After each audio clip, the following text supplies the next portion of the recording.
Hi, welcome to New View Connection YouTube channel. ඔන්න අද video එකත් එක්ක දිගටම එකතු වෙලා හිටියොත් ඔයාලට පුළුවන් මෙන්න මේ ලස්සන ගවුම් මහගන්න විදිය නොමිලේ ඉගෙන ගන්න. ඉතින් ඔයාලට පුළුවන් මේ ඩිසයින් එකෙන් මේ ඇඳුමේ කඳ කොටස මේ විදියටම සාමාන්‍ය කොටට සහ ඔයගොල්ලෝ කැමති ඔසකින් දාගන්න. මේ සඳහා මම අරගත්තේ මට අවශ්‍ය උසින් රෙදි පළුවක් අරගෙන මෙන්න මේ විදිහට එක දෙකට නවලා නමාගෙන තියෙනවා. දෙකට නමපු රෙදි කොටසෙන් මම මුලින්ම කරන්නේ මගේ උරහිස මිනුම අරගෙන එක දෙකට බෙදලා ඒන උත්තරේ මේ විදිහට මාක් කරගන්න එක. මේ රෙද්දේ නැම පැත්තේ ඉඳලා තමයි මම ඒක ඉදිරියට මාක් කරගන්නේ. ඉන්පස්සේ මාක් කරගත්තු තැන ඉඳලා ඉදිරියට මම මාක් කරගන්නවා මට අවශ්‍ය අත දිග. අත දිග මම මාක් කරගෙන අත දිගේ අන්තිම කොනට මම අඟලක් පහත් කරනවා. අත දිගට ගත්තු අන්තිම කොනේ ඉඳලා අඟලක් මම පහත් කරලා අර උරහිස මිනුම දෙකට බෙදලා මාක් කරපු තැනට ඒ හැඩය ඇඳ ගන්නවා. රෙද්දේ නැම්මේ කෙලවරට නෙමෙයි මං හැඩ කරලා ඇඳගන්නේ අඟල අර මාක් කරගත්ත උරහිසට දෙකට බෙදපු මිනුම ළඟට එනකම්.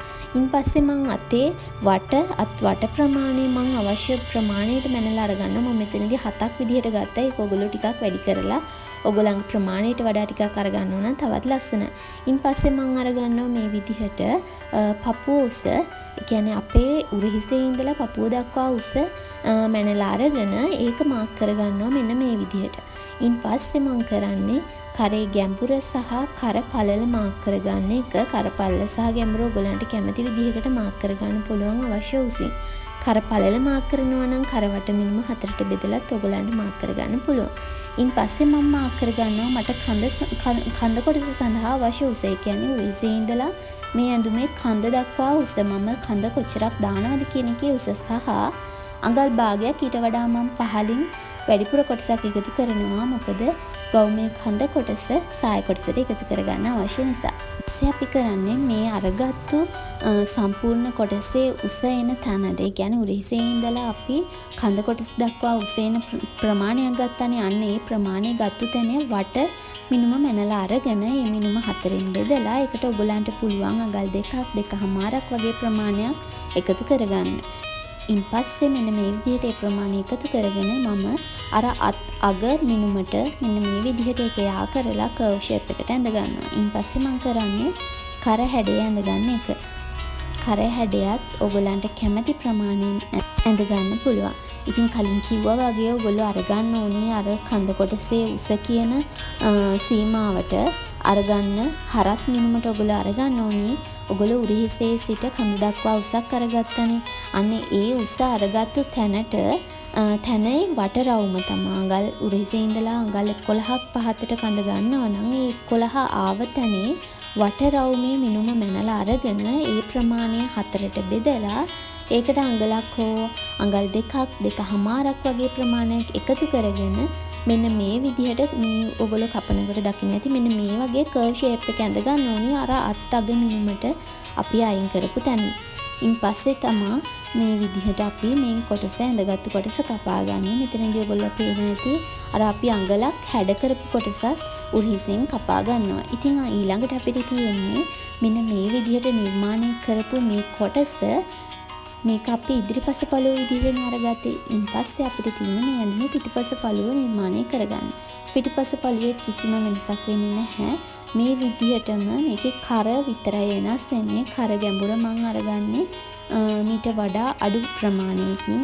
ඒ අරෙන්න අනිත් කිසිම දෙයක් වෙනස් වෙන්නේ නැහැ. මේ බ්ලොක් එක මේ විදිහටම තියලා අපිට කපා ගන්න පුළුවන්. උරහිසෙනුත් මේකේ මං අඟලක් උස්සලා තමයි මගේ මේ මහගත්ත ඇඳුම වහගෙන තියෙන්නේ. එහෙම නැත්නම් ඔයගලන්ට පුළුවන් මේ විදිහටම අනිත් පළුවත් කපාගෙන මහගන්න. ඔයගලන්ට ඒ විදිහටත් ඇඳුම ලස්සනට එනවා. එහෙම නැත්නම් ඔයගලන්ට පුළුවන් අඟලක් උරහිස උස්සලා ඒ විදිහට එකතු කරලත් මහගන්න. ඉතින් මෙතනින් ඉස්සරහට වීඩියෝ එකේ තියෙනවා ඔයගලන්ට බලා ගන්න පුළුවන් ඒ කරන විදිය සහ මේ ඇඳුම මහගන්නේ කොහොමද කියන විදියත් එක්කම විස්තර. ඉතින් දිගටම වීඩියෝ එකත් එක්ක එකතු වෙලා ඉන්න. අවසාන වශයෙන් මේ ඇඳුමේ සාය කොටස නිර්මාණය කරගන්න විදියත් මම ඔයගලන්ට මේකම කියන්නම්. මේකේ සාය මම එකතු කරගත්තේ මේ ඇඳුමට ඔයගලන්ට අවශ්‍ය විදිහට මේක ප්යාඩ් හෝ ඕනම විදිහක් එකතු කරගන්න පුළුවන්. නමුත් මම මේකට එකතු කරගෙන තියෙන්නේ තට්ටු සායක්. ඉතින් මේක තට්ටු 3ක් තියෙන සායක් විදිහට තමයි මම මුලින්ම එකතු කරගත්තේ. නමුත් මම ඊට පස්සේ මේකේ අවසාන යටින් දාන ෆ්‍රිල් එක අයින් කරලා මම මේක තට්ටු දෙකක් විදිහට තමයි නිර්මාණය කරගත්තේ. ඉතින් ඔයගොල්ලන්ට කරන්න තියෙන්නේ ඔයගොල්ලෝ කඳ දක්වා උසක් අරගත්තන ඉන්න එතන ඉඳලා පහළට ඔයගොල්ලන්ට අවශ්‍ය සාය උස මැනලා අරගන්න. ඒ සාය උස මැනලා අරගෙන ඒන උත්තරය ඔයගොල්ලන්ට දාන්න අවශ්‍ය තට්ටු ප්‍රමාණයෙන් බෙදන්න. 3ක් නම් 3ෙන් බෙදන්න. 2ක් නම් 2කින් බෙදන්න. ඊට පස්සේ එනවා ඔයගොල්ලන්ට ප්‍රමාණයක්. එනේ මේ ප්‍රමාණයට රෙදි කොටස් ටික කපාගෙන ඔයගොල්ලන්ට පුළුවන් අවසානයේ මේකේ සාය කොටසට අවශ්‍ය තට්ටු වල දිග උස තීරණය කරගන්න. ඉන් පස්සේ ඒ වගේ පළල තීරණය කරන්නේ ඔයගොල්ලෝ මැනලා අරගන්න මේ ඔයගොල්ලෝ ඇඳපු කොටසේ කඳ තියෙනවනේ ඉන්නේ කඳේ දිග. ඔයගොල්ලෝ සාමාන්‍ය ඔයගොල්ලන්ගේ ඉන මෙෂර්මන්ට් එක කියලානේ මෙතනදී අරගන්නේ. කඳ කොටසේ අවසානයේ ඔයගොල්ලෝ අරගත්තනේ මෙෂර්මන්ට් එකක්. අන්න ඒ මෙෂර්මන්ට් එකේ දිග අරගෙන ඒ සමාන ඒ උත්තරයට ඒ සමානම එකකින් භාගයක් එකතු කරලා ඔයගොල්ලන්ට අර පොඩක් රැලි කරගෙන මේ සඳහා එක එකතු කරගන්න පුළුවන්. ඒ වගේමයි පහළ ස්කර්ට් කොටසටත් ඊළඟ තට්ටුවටත් ඒ විදිහටම ඒ ආව උත්තරෙන් හරි භාගයක් එකතු කරලා ඒ විදිහට ස්කර්ට් කොටස හදාගන්න පුළුවන්. ඔයගොල්ලන්ට මෙතන ස්කර්ට් එක හදාගන්න නොතේරෙන දෙයක් තියෙනවා නම් අපේ කලින් වීඩියෝ එක බලන්න පුළුවන්. ඒකෙත් මේ වගේම තට්ටු කරපු සායක් තමයි ඒ ඇඳුමෙත් එකතු කරගෙන තියෙන්නේ ගවුමේ. ඉතින් ඒ විදිහට ඔයගොල්ලන්ට පුළුවන් ඒක බලලා මේ වීඩියෝ එක නොතේරුණා නම් දේවල් ඉගෙන ගන්න. ඉතින් මෙන්න මේ විදිහට තමයි මම අර කිව්ව තට්ටු ටික මම කපාගෙන තියෙන්නේ. මේකේ අතටත් මම පුංචි ෆ්‍රිල් එකක් අල්ලගෙන තිනවා රැලි කරලා.